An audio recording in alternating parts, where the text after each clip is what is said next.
안녕하세요 여러분. 오늘 하루도 주님의 온전한 사랑 안에 거하시는 그런 하루가 되기를 축복합니다. 오늘 본문은 민수기 23장입니다. 발람이 발락에게 이르되 나를 위하여 여기 제단 7을 쌓고 거기 수송아지 7마리와 수장 7마리를 준비하소서 하매 발락이 발람의 말대로 준비한 후에 발락과 발람이 제단에 수송아지와 수장을 드리니라. 발람이 발락에게 이르되 당신의 번제물 곁에 서소서.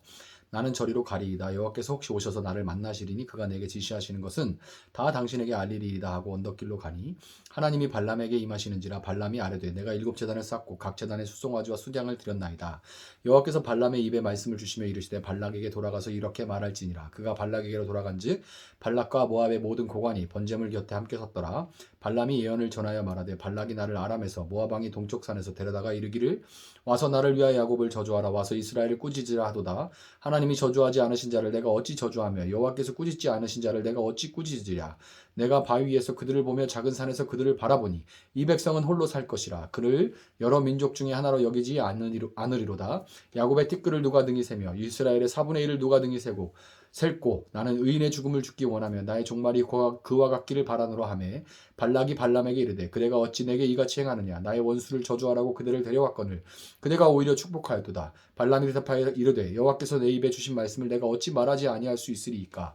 발락이 말하되 나와 함께 그들을 달리 볼 곳으로 가자. 거기서는 그들을 다 보지 못하고 그들의 끝만 보리니 거기서 나를 위하여 그들을 저주하라 하고 소빔들로 인도하여 비스가 꼭대기에 이르러 7제단을 쌓고 각 제단에 수송아지와 순양을 드리니 발람이 발락에게 이르되 내가 저기서 여호와를 만나뵐 동안에 여기 당신의 번제물 곁에 서소서 하니라. 여호와께서 발람에게 임하사 그의 입에 말씀을 주시며 이르시되 발락에게로 돌아가서 이렇게 말할지니라. 발람이 가서 본즉 발락이 번제물 곁에 섰고 모압 고관들이 함께 있더라. 발락이 발람에게 이르되 여호와께서 무슨 말씀을 하시더냐.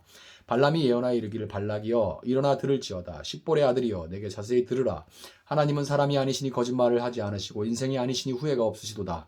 어찌 그 말씀하신 바를 행하지 않으시며 하신 말씀을 실행하지 않으시랴. 내가 축복할 것을 받았으니 그가 주신 복을 내가 돌이키지 않으리라.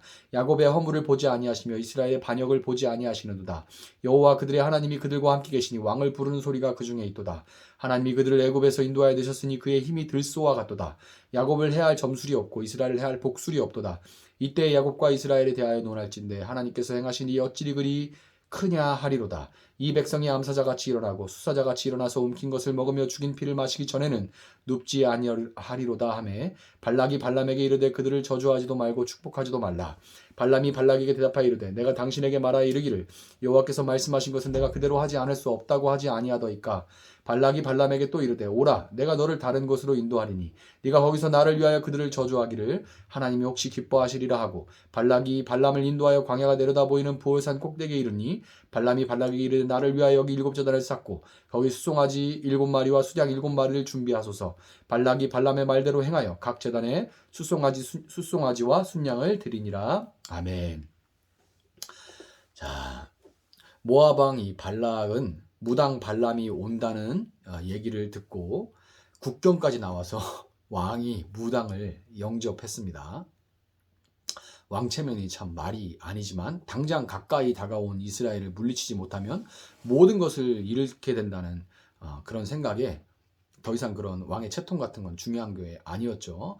하나님께서 왕 같은 제사장으로 이 땅을 지배하고 정복하고 다스리라고 이 땅에 세워주신 믿는 자들이 어려움들 앞에서 취업 앞에서 수능 앞에서 두려워서 무당을 찾는다면 신문의 운세란을 들여다본다면 타로점을 보면서 기웃거린다면 더 이상 하나님이 세우신 왕 같은 제사장이 아니라 딱 하나님 없는 이방 모아방 이 발락과 같은 그런 처지가 되고 마는 거예요.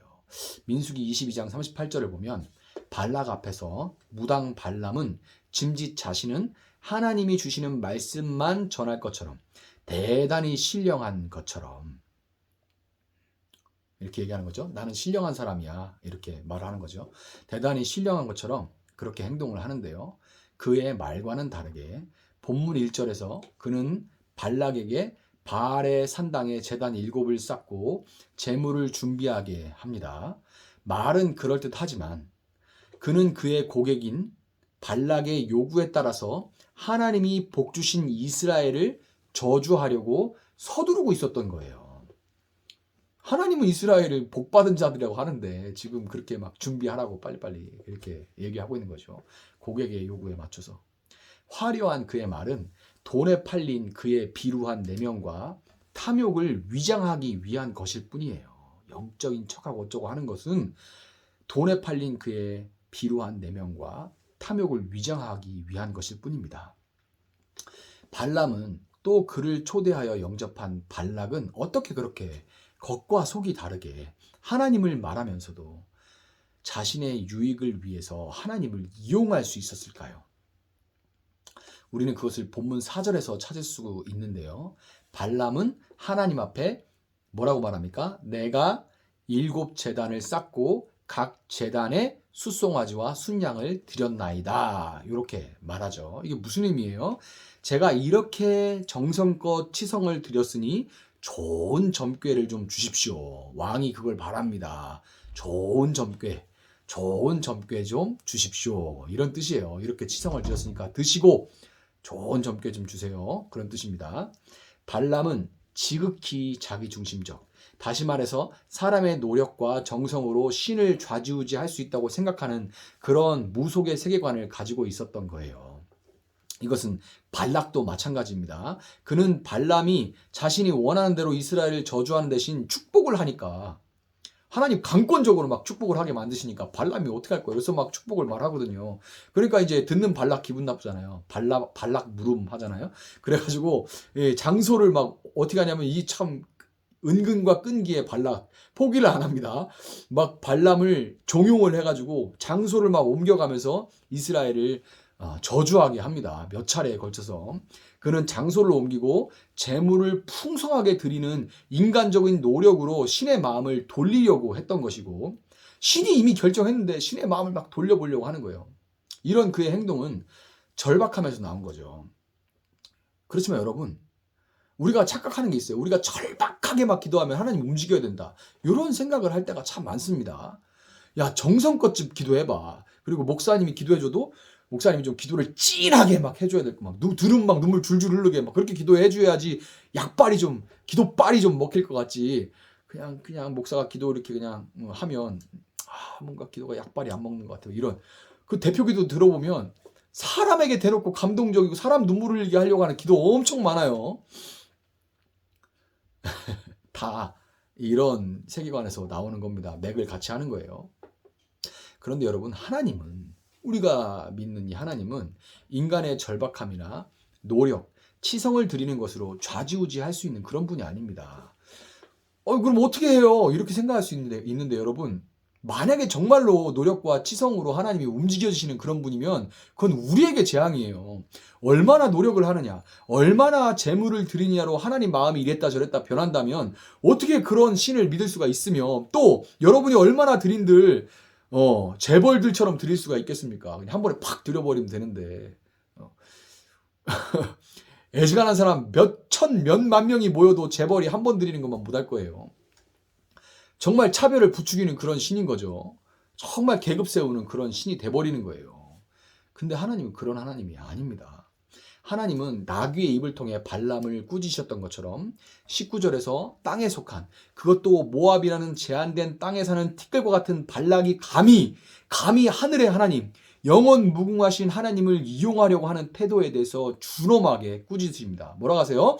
하나님은 사람이 아니시니 거짓말을 하지 않으시고 인생이 아니시니 후회가 없으시도다. 어찌 그 말씀하신 바를 행하지 않으시며 하신 말씀을 실행하지 않으시랴. 이렇게 말씀하세요. 여러분, 거짓말은 두려움에서 기인하는데 하나님은 그 무엇도 그 누구도 두려워하지 않으시기 때문에 거짓말을 하실 필요가 없습니다. 그리고 후회한다는 것은 처음과 끝을 모르는 그 한계 때문에, 제한성 때문에 후회를 하게 되죠. 그때 그거 살 걸. 그때 그거 사지 말 걸. 그때 그거 할 걸. 이거는 처음과 끝을 모르는 인간이 하는 거예요. 근데 하나님은 알파와 오메가, 처음과 나중이 되시는 분이기 때문에 후회하지 않으시는 분입니다. 하나님은 창세기 1장에서 하신 약속을 계시록 22장까지 변치 않고 지키시고 마침내 이루시는 그런 하나님이세요. 여러분, 우리는 거짓말하지 않으시고 후회가 없으신 이 하나님이 9절과 같이 이 백성은 홀로 살 것이라 이렇게 말씀하신 그런 사람들입니다. 홀로 산다는 것은 뭐 독신으로 산 이런 말이 아니고 모든 나라로부터 구별하신 거룩한 백성들이다. 다른 나라들과 다르다. 모든 나라들로부터 구별하신 거룩한 백성들이다 하는 그런 의미입니다. 8절에서 고백한 것과 같이 하나님이 저주하지 않으신 우리를 그 누구도 저주할 수 없고 여호와께서 꾸짖지 않으신 우리를 그 누구도 꾸짖을 수 없다는 것을 여러분 꼭 기억하시기 바라요. 이 사실을 여러분 가슴에 깊이 새기시기를 바랍니다. 알파와 오메가, 처음과 나중이 되신 하나님이 우리를 구별하셨기에 세상이 말하는 우리를 구별하여 당신의 친백성 삼으셨기에 세상이 말하는 축복과 저주는 더 이상 우리에게 의미가 없습니다. 무당이 말하는, 무속이 말하는 그런 기륭화복은 우리에게 더 이상 의미가 없어요. 우리는 심지어 죽음을 뛰어넘었는데 영원한 생명을 얻은 자들인데 뭐가 죽음이 두려워서 죽음을 가지고 장사하는 그런 무속의 신에 끌려갈 필요가 있겠습니까? 지금 당장 죽어도 우리는 영원한 생명이 우리에게 있는데요. 우리는 하나님의 백성들입니다. 그래서 죽음이 사라져버리는 우리에게 축복과 저주, 세상의 그런 기륭화복은 더 이상 의미가 없습니다. 하나님은 우리가 세상이 말하는 그런 거짓 축복을 막 쫓아가는 그런 삶을 살지 않기를 하나님은 바라시고 세상이 말하는 모든 저주가 변하여 세상은 고난이라 말하지 않아요. 그죠? 그냥 재수가 없다고 말하죠. 그렇지만 우리에게는 다 고난이 돼요. 고난이라 말할 수 있는 것은 그것이 훈련이 돼서 하나님께서 그것을 선으로 바꿔주시고 더 나은 우리로 바꿔나가시기 때문에 그것이 고난이 되는 거죠. 그러니까 우리에게는 저주도 없는 거예요. 세상이 말하는 흉도 없고 화도 없습니다. 그 모든 저주를 변하여 축복이 되도록 만드시는 하나님이 우리의 하나님이시기 때문이죠. 여러분, 제가 말씀드린 이 말은 운명론자들의 말과 같이 우리의 운명은 정해져 있어서 변화시킬 수 없다. 기도해서 뭐하냐 이런 뜻이 아니라 하나님의 선하심을 믿고 기도한다는 것은 그 말씀을 붙들고 붙어 있기 위해서 기도하는 겁니다. 그러니까 하나님의 선하심을 믿고 그 어떤 것도 염려하거나 두려워하지 말고 감사함으로 오늘 내가 할 수 있는 모든 것으로 선하신 하나님의 백성답게 살아가라 하는 의미로 제가 말씀을 드리고 있는 거예요. 갑자기 드라마 그 도깨비의 명 대사가 생각나네요. 너와 함께한 시간 모두 눈부셨다. 날이 좋아서, 날이 좋지 않아서, 날이 적당해서 모든 날이 좋았다. 이렇게 말하죠. 그게 아주 명대사인데 그 도깨비라는 드라마에서 했던 얘기잖아요. 하나님이 우리와 함께 하시기 때문에 세상이 말하는 기륙하복 하나님이 영원하신 하나님이 우리와 함께 계시기 때문에 날이 좋아서, 좋지 않아서, 날이 적당해서 다 우리에게 눈부신 날인 거예요. 여러분, 하나님이 택하신 여러분을 세상 그 어떤 것도 해할 수 없다는 것을 여러분 분명히 믿으시고 하나님과 함께하는 여러분의 모든 날이 세상의 눈에 보이지 않는 그런 눈부심으로 영원한 빛 가운데 그런 눈부심으로 가득한 감사와 찬양의 새날이 되기를 예수님의 이름으로 축복합니다. 잠시 한번 기도하겠습니다. 사랑하시는 하나님 감사합니다.